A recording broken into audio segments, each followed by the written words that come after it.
पूज्यपाद सद्गुरुदेव भगवान की जय। सनातन धर्म की जय। सीताराम भगवान की जय। हनुमंत महाराज की जय। राधा कृष्ण भगवान की जय।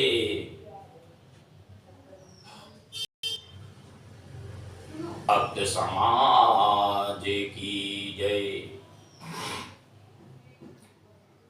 सनातन प्रेमियों, मानस के पवित्र ग्रंथ में जब हमने आपको पूर्व के भाग में, चौथे भाग में जो स्तनपान कराया था, उसमें हमने आपको ये बताया था कि पूज्यपाद गोस्वामी जी ने श्री रामचरितमानस के 7 कांड में 7 कांड को 7 दिन में समर्पित किया है। अब एक प्रश्न एक स्तनपान कर रहे जो हमारे हितैषी, हमारे प्रेमी ने प्रश्न हमको व्हाट्सएप में मैसेज संदेश भेज के किया है। उन्होंने पूछा कि जब 7 दिन नहीं है, 8वां दिन नहीं है, मतलब 7 दिन तो हैं, 8वां दिन नहीं है, तो जब 8वां दिन नहीं है तो गोस्वामी जी ने 7 दिन में ही 7 कांड लिखे हैं, तो जो 8वां दिन नहीं है तो 8वां कांड गोस्वामी जी कैसे लिखती?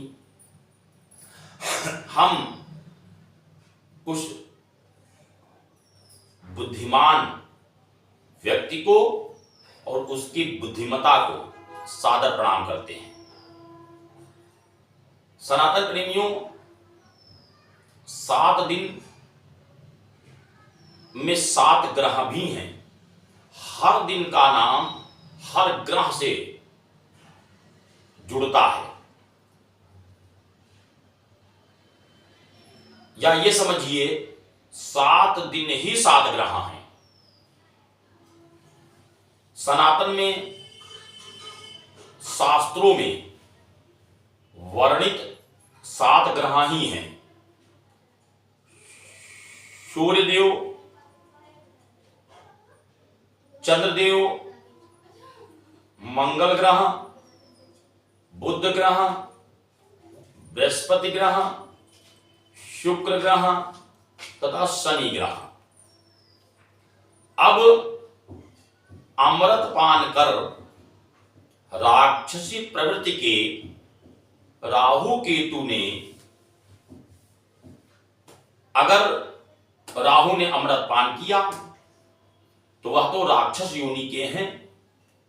अमृत पान करने से वो अमरता को प्राप्त हुई, तो उनको 9 ग्रहों में शामिल कर लिया गया।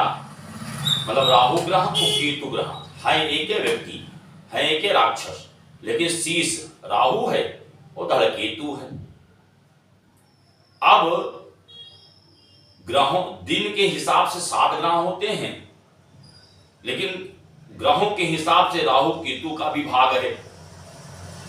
लेकिन राहु केतु का भाग गोस्वामी जी ने नहीं दिया, कारण कि लवकुश, पूर्व के भाग में बता चुका हूं कि लवकुश भगवान के पुत्र, तेजस्वी और श्रेष्ठ नियमों का पालन करने वाले,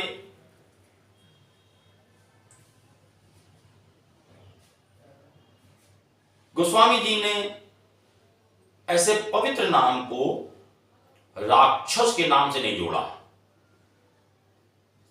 सनातन प्रेमियों, जीवन में या यो कह लीजिए मानस में जो प्रभु के चरित्र का वर्णन है अगर उसकी संपूर्ण मानस में अगर आप कुछ भी मनन कीजिए, एक रत्ती भर अगर मनन कीजिए, एक दो चौपाइयों का भी मनन कीजिए, तो जीवन श्रेष्ठता की ओर अग्रसर होता है। इसमें किसी भी प्रकार का दो राय नहीं है। अब प्रश्न ये उठता है, गोस्वामी जी मानस लिखिन का है। बीच में यह प्रश्न, एक हमसे भेंट करे लिए एक व्यक्ति आए रहे हैं। अब जब कारण हम मानस कह रहे हैं तो लोगों द्वारा, जनमानस द्वारा तमाम प्रकार के प्रश्न भी उठते हैं और प्रश्नों के उत्तर उनको प्राप्त करने होते हैं। अब ये कह लीजिए हम आप परीक्षा ले रहे हैं, तो कहीं मानस लिखे का तात्पर्य क्या रहा है? शास्त्र 6 शास्त्र रहे, पुराण थे, उपनिषद थे, कई प्रकारों के ग्रंथ थे, वाल्मीकि जी की रामायण थी। मानस लिखने का मतलब तात्पर्य क्या रहा? सनातन प्रेमियों, मानस लिखने का तात्पर्य गोस्वामी जी ने जो मानस लिखी उसका सीधा और सरल मतलब है, उस समय जितने भी ग्रंथ लिखे गए, यहां तक कि वाल्मीकि रामायण लिखी गई, वो सब संस्कृत में थी। और हमारे जैसा मूर्ख तो संस्कृत कहीं ना पाई। अब संस्कृत के श्लोक साधारण आदमी तो कह नहीं पाएगा, वो तो जो विद्वान हुई, जो गुरु के शरण में रह करके जिसने अध्ययन किया होगा, जो गुरुकुल में जिसने अध्ययन किया होगा, वह सब संस्कृत बोल सकता है। लेकिन बाबा भोलेनाथ ने जनमानस के लिए गोस्वामी जी को जब प्रेरणा दी, तो गोस्वामी जी मानस का लिखत समय जो अध्ययन की कि अवधी भाषा में अगर मानस लिखब, पहले तो गोस्वामी जी संस्कृत में लिखे, नाम पहले से बता चुके हैं, और 7 दिन संस्कृत में लिखे के बाद वो दिन भर लिखे हैं, वो रात का जब पोथी बंद करें सवेरे उमा सब मिटी जाए। बाबा शिव चाहते थे कि मानस अवधी भाषा में लिखी जाए, कि जनमानस को मानस पूर्णतया वो पढ़ सके। और आज आप देखो कि 2-4-10 चौपाई तो सबका याद हुई। अगर कोई अनपढ़ है तो वह का 2-4 चौपाई याद हुई।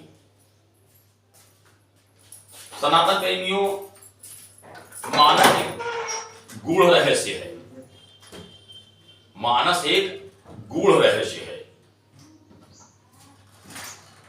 मानस में सनातन प्रेमियों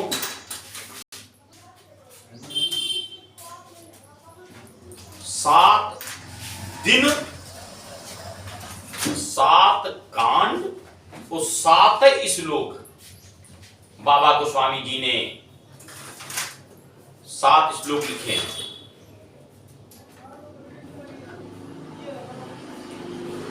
बाबा गोस्वामी जी यो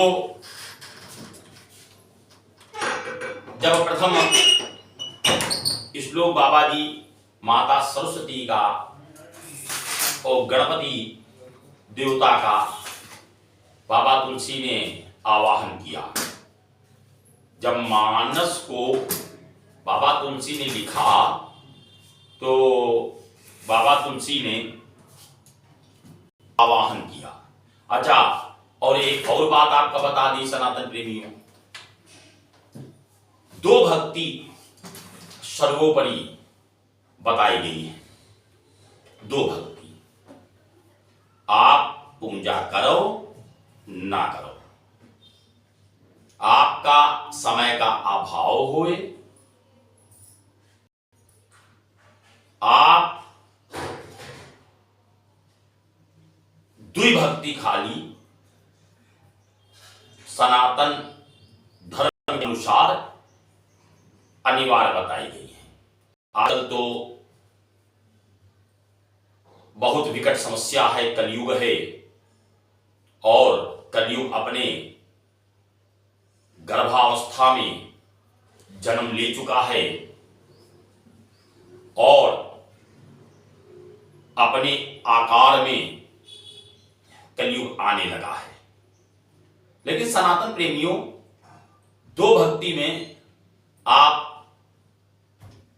रोगी हो, आप वृद्ध हो, आप नौकरी कर रहे हो, आप व्यवसाय कर रहे हो, आपके पास समय का अभाव है, अगर ये दो भक्ति आप कर लीजिए तो जीवन में जो पूजा पाठ में जो कर्मों के आधार पर अगर आपको भक्ति प्राप्त होती है, वही भक्ति जो मैं बताने जा रहा हूं सनातन प्रेमियों, दो भक्ति के आधार पर आपका जीवन सफलता की ओर अग्रसर होगा। प्रथम भक्ति संतन सतसंगा। मां नौ भक्ति, जब भगवान राम माता सबरी का दीन है नौ भक्ति मां, तो पहली भक्ति बताई है प्रथम भक्ति संतन सतसंगा, संतन के संगा। अब चाहे वो का सत्संग कह लियो, चाहे वो का जो है सत्संग करने, भगवान के चरित्र का श्रवणपान करने में और सत्संग करने में वो भक्ति प्राप्त होती है जो भक्ति तप और तपस्या से प्राप्त होती है। नौ भक्ति में प्रथम भक्ति सत्संग की बताई है। संत के संग में बैठ करके आपस में प्रभु के चरित्र का वर्णन करके, कथा सुन के आप सब भक्ति प्राप्त कर सकते हैं। दूसरा भक्ति का आया है। दूसरा भक्ति सनातन प्रेमियों ये है कि आजकल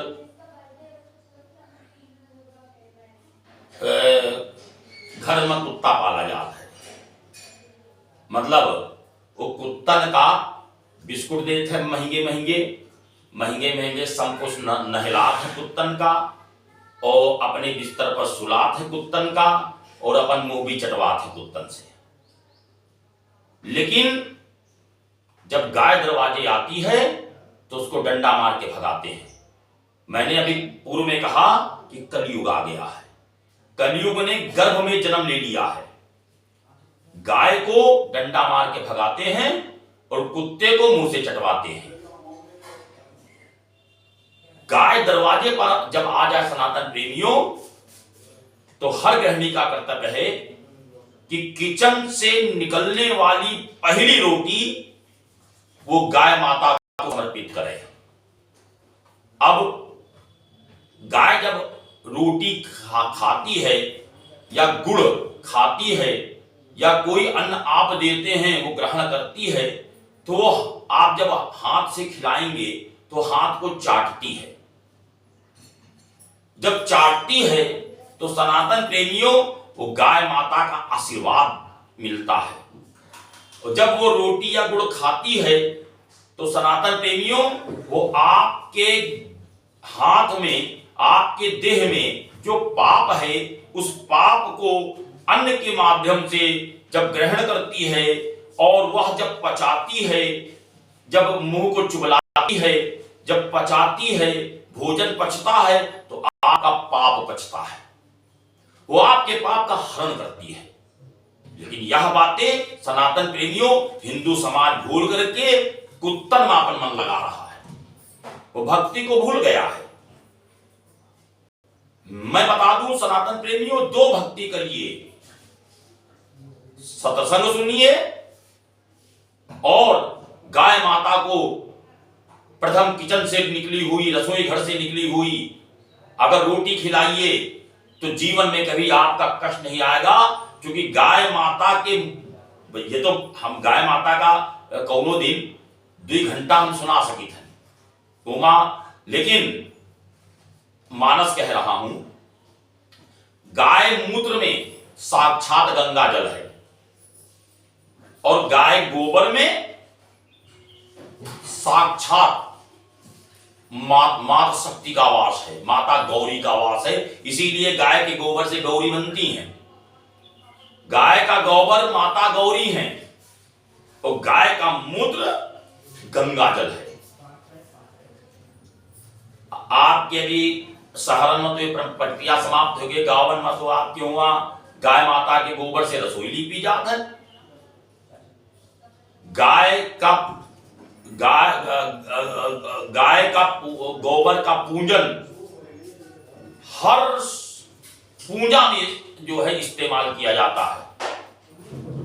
सनातन प्रेमियों, मानस लिखते समय बाबा गोस्वामी ने प्रथम श्लोक समर्पित किया माता सरस्वती को और गणेश जी को। वर्णानाम अर्थ संघानाम रसानाम छंदसामपि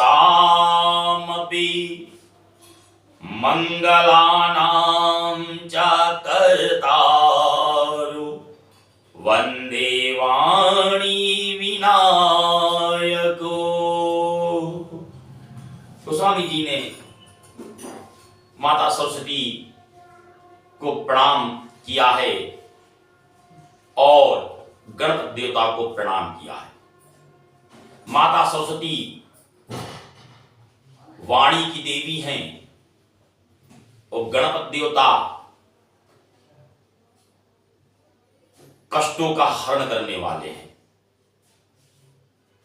अब सनातन प्रेमियों, गोस्वामी जी कह रहे हैं अच्छा गणपति देवता बुद्धि के देवता हैं। जहां आपके पास जैसे बुद्धि नहीं है, वो वाणी तो है, बुद्धि नहीं है वाणी है, लेकिन वाणी को प्रस्तुत करने के लिए बुद्धि होनी चाहिए। अब बुद्धि तो है नहीं, कौन सी वाणी कहां प्रस्तुत की जाए। कहो भरे समाज में आप गाली गलौज करे लगो, क्योंकि बुद्धि तो है नहीं। गणपति देवता बुद्धि के देवता हैं। वाणी को किस तरह प्रस्तुत करनी चाहिए ये बुद्धि बताती है। और आपके पास बुद्धि है और वाणी नहीं है, मतलब बुद्धि तो है लेकिन वाणी नहीं है। अब आप अपनी वाणी को किस तरह प्रस्तुत करेंगे। दोनों अवस्थाओं में वाणी और बुद्धि जब तक आपके पास नहीं है तब तक आप कामयाब नहीं हैं। सनातन प्रेमियों, हम उदाहरण दे रहे हैं। हमारे भारत के प्रधानमंत्री ऐसी बुद्धि और ऐसी वाणी कि संपूर्ण विश्व में जो हमारे धर्म के विपक्ष में जो धर्म थे, उन धर्मों ने भी उनका सम्मान किया है। उस देश के सर्वोच्च सम्मान से हमारे प्रधानमंत्री जी को सम्मानित किया है। वो वाणी तो भारतवर्ष में देख लो, वाणी और बुद्धि के आधार पे भारतवर्ष में तमाम जनमानस उनको पूज रहा है। और हमारे, हम नाम नहीं लेंगे, विपक्ष के जो है वो लोकसभा के सदन के नेता हैं, अब उनकी वाणी देख लो, उनकी बुद्धि देख लो, उन्होंने संपूर्ण पार्टी का सर्वनाश कर दिया केवल अपनी वाणी और बुद्धि से। गोस्वामी जी ने माता सरस्वती को प्रणाम करके कहा है कि मेरी बुद्धि, मेरी वाणी, जो मैं लिख रहा हूं, जो मैं इस मानस की महिमा को आगे सबको श्रवणपान कराऊंगा, हमारी वाणी मधुर हो। और बुद्धि को प्रणाम किया है, गणपति देवता को प्रणाम किया है कि हमें बुद्धि प्रदान करें कि मैं मानस को, प्रभु के चरित्र का वर्णन संपूर्ण कर सकूं। दोनों का आशीर्वाद लिया है। दूसरा, भगवान शंकर को और माता पार्वती को प्रणाम किया दूसरे श्लोक में। भवानी शंकरो वंदे श्रद्धा विश्वास रूपिणो याभ्याम बिना न पश्यन्ति सिद्धा स्वान्तः स्थमीश्वरम्। माता भवानी श्रद्धा के रूप को प्रणाम किया है, भगवान शंकर विश्वास को प्रणाम किया है। जहां श्रद्धा और विश्वास नहीं है सनातन प्रेमियों, वहां कोई कार्य सफल नहीं है। कार्य को सफल करने के लिए श्रद्धा होनी चाहिए और संपूर्ण विश्वास होना चाहिए।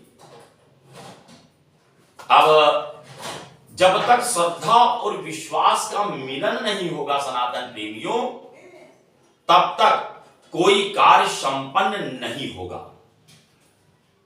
अब मानस मां पहले श्रद्धा विश्वास का मिलन है तो बाबा गोस्वामी कराइन है। शिव पार्वती का विवाह मानस में बाबा तुलसी ने सबसे पहले कराया है। बाबा तुलसी कहते हैं, प्रणाम करते हैं माता भवानी को, बाबा शिव को, कि इस मानस में मेरी संपूर्ण श्रद्धा बढ़ती रहे और पूरा विश्वास इस मानस में हमारा बढ़ता रहे। श्रद्धा और विश्वास को बाबा ने प्रणाम किया है। बाबा ने जब तीसरा श्लोक लिखा तो जगत गुरु स्वरूप बाबा शिव को प्रणाम किया है। वंदे बोधमयं नित्यं गुरुं शंकरूपिणं यमार्तितो हि वक्रोऽपि चंद्रास्वर्तवंदते। बाबा शिव ने सदगुरुदेव जगत गुरु स्वरूप बाबा शिव को प्रणाम किया है। बाबा कहते हैं कि एक गुरु ही ऐसा है जो सबको गले लगाता है। गुरु सरल है, गुरु कष्टों का हरण करते हैं, गुरु चरणों की रज प्रदान करते हैं, जिसके प्रभाव से हमारा जीवन धन्य होता है। गुरु टेढ़े को भी अपने पास सर्वोच्च स्थान देते हैं। वक्रोपि चंद्रा सर्वत वंदते। टेढ़े चंद्रमा को भी उन्होंने जगत पुंज बना दिया।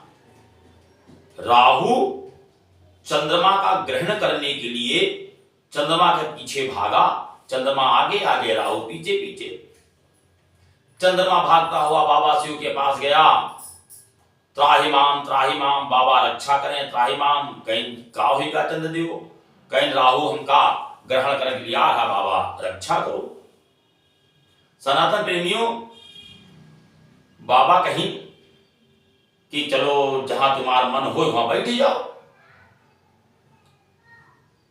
अब गुरु की शरण में आप जाओगे तो कहां बैठोगे?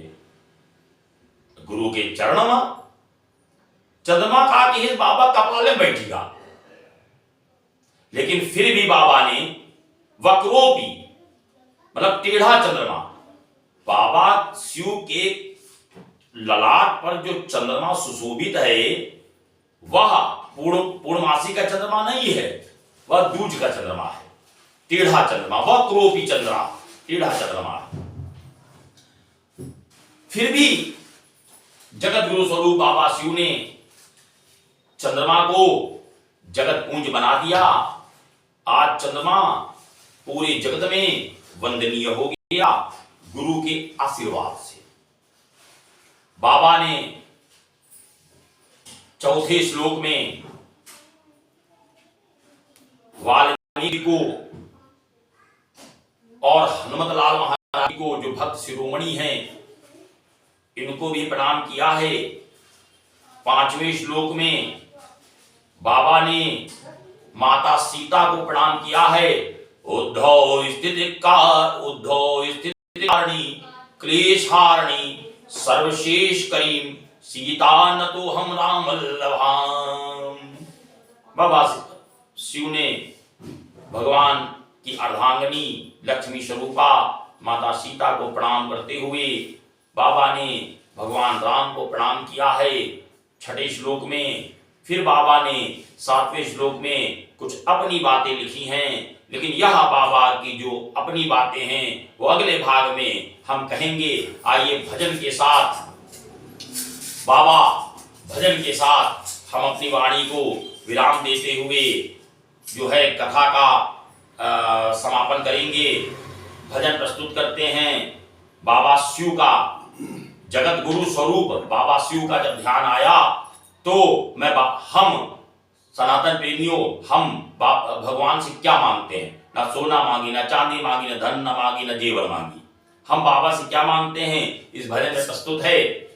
ऐसी कृपा हो शंकर जब प्राण तन से निकले, ऐसी कृपा हो शंकर जब प्राण तन से निकले, शिव नाम हो जुबा पर जब प्राण तन से निकले, ऐसी कृपा हो शंकर जब प्राण तन से निकले, शिव नाम हो जुबा पर जब प्राण तन से निकले, ऐसी कृपा हो शंकर। भक्त कहता है अंजुलि में गंगा जल हो, दिव्या पे तुलसी दल हो, अंजुलि में गंगा जल हो, दिव्या पे तुलसी दल हो, हर श्वास में हो हर हर जब प्राण तन से निकले, हर श्वास में हो हर हर जब प्राण तन से निकले, ऐसी कृपा हो शंकर जब प्राण तन से निकले। भक्त अरदास लगाता है व्रत की त्रयोदशी हो, तिथि चंद्रवार की हो, व्रत की त्रयोदशी हो, तिथि चंद्रवार की हो, रवि का आयन हो उत्तर जब प्राण तन से निकले। सनातन प्रेमियों, भीष्म पितामह जब सैया पर थे, मर्म सैया पर थे, तो उन्होंने भी ये कहा था कि जब तक उत्तरायण शुरू नहीं आ जाता तब तक हम प्राण नहीं छोड़ेंगे। तो क्या कहते हैं? व्रत की त्रयोदशी हो, तिथि चंद्रवार की हो, रवि का आयन हो उत्तर जब प्राण तन से निकले, ऐसी कृपा हो शंकर जब प्राण तन से निकले, शिव नाम हो जुबा पर जब प्राण तन से निकले। भक्त कहता है भागीरथी का तट हो, तरु बिल्व का निकट हो। भागीरथी का तट हो, तरु बिल्व का निकट हो। रजनी रहे प्रहर भर, ब्रह्म मुहूर्त का समय हो, रजनी रहे प्रहर भर। जब प्राण तन से निकले, ऐसी कृपा हो शंकर। जब प्राण तन से निकले। मैं आज भगवान के सामने यह निवेदन करना, प्रार्थना करना चाह रहा हूं कि अगर यही चीज हमें अभी प्राप्त हो जाए, अभी प्राप्त हो जाए, तो क्या क्या भक्त कहता है, हो परिणाम यदि यही हो, तो मृत्यु फिर अभी हो। यदि हो परिणाम यदि यही हो, तो मृत्यु फिर अभी हो। मारा फिरू न दर दर, मारा फिरू न दर दर।